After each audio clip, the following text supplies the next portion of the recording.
Hello friends, जय श्री राम। तो कैसे हो आप सब? मैं आशा करती हूँ आप सब बहुत अच्छे होंगे। तो फिर चलिए स्टोरी की तरफ बढ़ते हैं और जानते हैं कर्म क्या है। गौतम बुद्ध की प्रेरक स्टोरी है, पूरा जरूर सुनिएगा।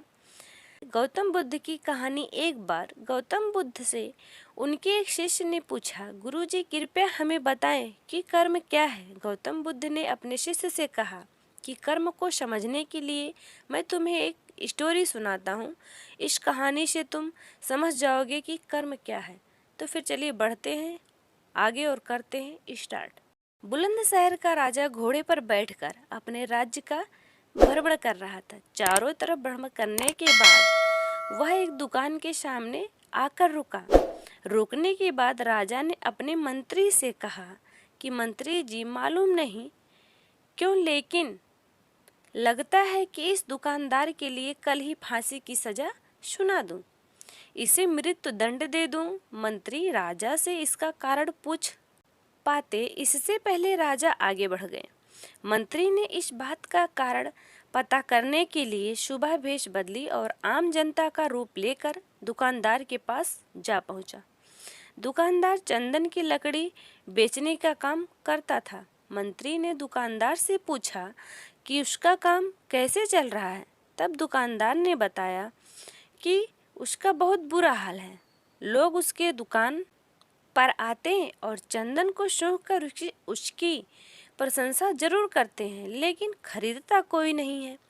मैं सिर्फ इसी इंतजार में बैठा हूँ कि कब हमारे राज्य के राजा की मृत्यु हो और उनके अंत्येष्टि में मुझसे बहुत सारे चंदन की लकड़ी खरीदी जाएगी और शायद वहाँ से मेरे व्यापार में बढ़ोतरी होनी शुरू हो जाए। मंत्री को सारी बात समझ आ गई कि यही वह नकारात्मक विचार है जिसने राजा के मन को भी नकारात्मक किया। वह मंत्री बहुत बुद्धिमान था। उसने सोचा कि मैं आपसे थोड़ी चंदन की लकड़ी खरीदना चाहता हूँ। यह सुनकर दुकानदार बहुत खुश हुआ और उसने सोचा कि चलो कुछ तो बिका। उसने चंदन की लकड़ी को कागज में लपेटा और अच्छी तरह पैकिंग करके वह लकड़ी मंत्री को दे दिया। मंत्री अगली सुबह चंदन की लकड़ी लेकर राजा के दरबार में पहुंचे और राजा से कहा कि महाराज, वह जो दुकानदार है उसने आपके लिए तोहफे के रूप में चंदन की लकड़ी भेजी है। यह सुनते ही राजा बहुत खुश हुए और मन ही मन सोचने लगे कि मैं बेकार में उस दुकानदार के बारे में गलत बातें सोचा करता था। उसने चंदन की लकड़ी को हाथ में लिया, उसमें बहुत ही अच्छी सुगंध आ रही थी। राजा इससे बहुत ही खुश हुए और उसने दुकानदार के लिए मंत्री के हाथों सोने के सिक्के भिजवाए। उसी आम जनता का रूप लेकर मंत्री अगले दिन सोने के सिक्के के साथ दुकानदार के पास पहुंच गया।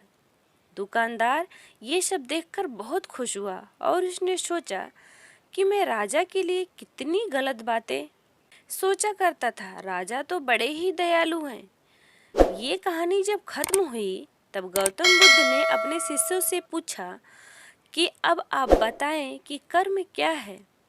शिष्यों ने उत्तर देते हुए कहा कि शब्द ही हमारे कर्म हैं। हम जो काम कर रहे हैं वही हमारे कर्म हैं। जो हमारी भावनाएं हैं वही हमारे कर्म हैं।